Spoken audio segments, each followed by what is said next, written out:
तो नवरात्रि के इस पावन अवसर पर अगर आप माता रानी को अपने घर पर बुलाना चाहते हैं तो कमेंट बॉक्स में लिखिए माता रानी आपका स्वागत है हमारे घर में।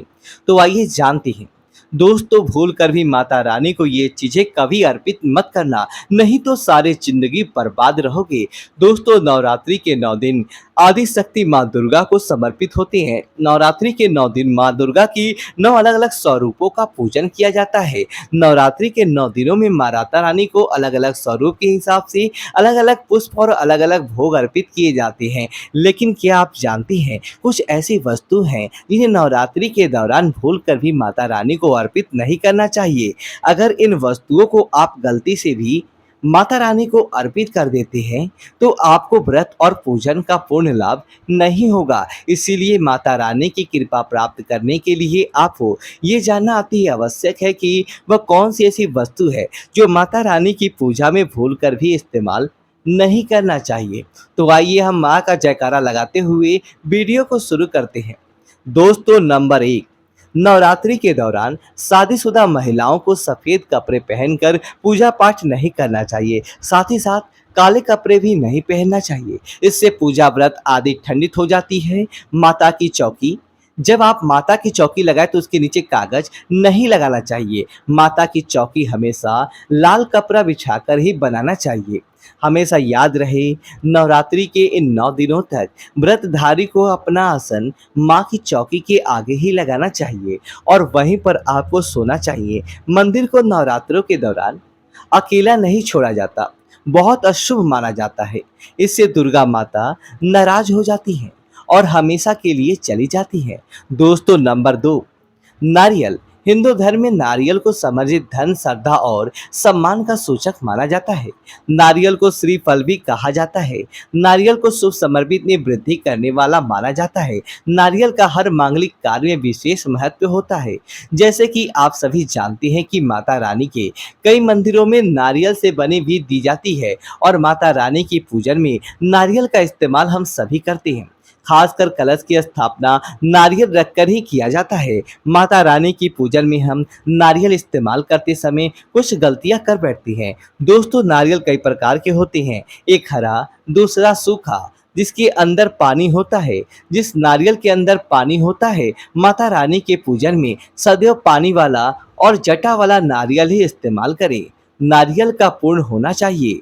नारियल चटका हुआ या टूटा हुआ नहीं होना चाहिए, क्योंकि साबुत नारियल ही पूर्ण और पवित्रता का प्रतीक होता है। साबुत नारियल ही सुख समृद्धि का प्रतीक होता है। साबुत नारियल को ही श्रीफल यानी कि माँ लक्ष्मी का फल कहा जाता है। नवरात्रि में माता रानी के कलश की स्थापना करते समय जटा वाला यानी कि पानी वाला नारियल ही कलश पर स्थापित करना चाहिए। साथ ही ये ध्यान रखना चाहिए कि नारियल को सदैव कलश के ऊपर लेटाकर रखना चाहिए।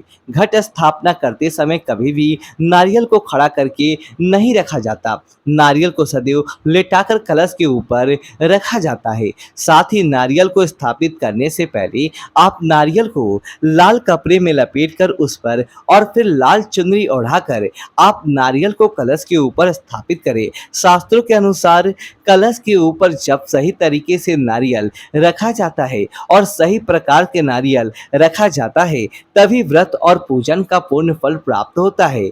ये भी ध्यान रहे कि महिलाएं माता रानी को नारियल अर्पित तो कर सकती है, लेकिन कभी भी माता रानी के सामने नारियल को भूल कर भी ना तोड़ी, क्योंकि नारियल बीज रूप होता है और स्त्रियां बीज रूप से ही शिशु को जन्म देती है।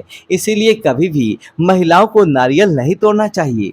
दोस्तों नंबर 3, लौंग।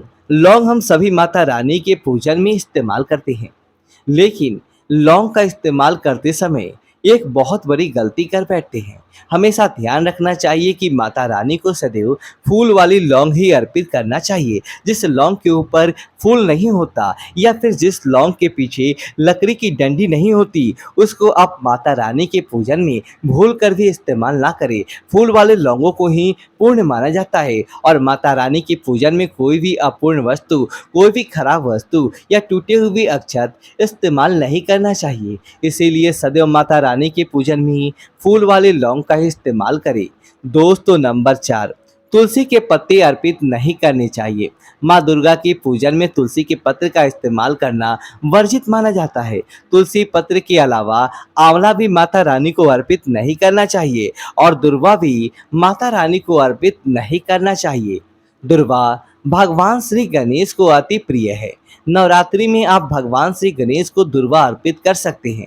भगवान विष्णु जी को तुलसी के पत्ते अवश्य अर्पित कर सकते हैं, लेकिन माता रानी को भूलकर भी तुलसी के पत्ते या दुर्वा अर्पित ना करें। माता रानी को सफ़ेद फूल भी अर्पित ना करें। माता रानी को सदैव लाल रंग के फूल अर्पित करने चाहिए। लाल रंग के फूल माता रानी को अति प्रिय है। खासकर माता को उड़हल और कमल के फूल अति प्रिय हैं। शास्त्रों में बताया जाता है कि घर में माता रानी की 2 या 3 मूर्तियां या फोटो नहीं होने चाहिए। इस बात का भी आप विशेष ध्यान रखें कि माता रानी की पूजन में कोई भी खंडित चीज इस्तेमाल ना करें। खंडित चीज जैसे कि चटका हुआ या टूटा हुआ दीपक या फिर चटका हुआ कोई बर्तन। साथ ही ये भी ध्यान रहे कि लोहे के और प्लास्टिक के बर्तन आप माता रानी के पूजे में इस्तेमाल ना करें, क्योंकि प्लास्टिक के चाइनीज बर्तन हड्डियों के प्रोडक्ट से मिलकर बनते हैं। ऐसा ना करें। ऐसे बर्तनों को माता रानी के पूजन से सदैव दूर रखें। माता रानी को जो पुष्प अर्पित कर रही हैं उन्हें सूंघे नहीं। सूंघे हुए फूल या गिरे हुए फूल या फिर मुरझाए हुए फूल माता रानी को अर्पित ना करें। दोस्तों, कमेंट बॉक्स में लिखिए जय माता दी और अपने वीडियो को लाइक करें और अपने दोस्तों के साथ शेयर करें और हमारे चैनल को सब्सक्राइब करें। धन्यवाद दोस्तों।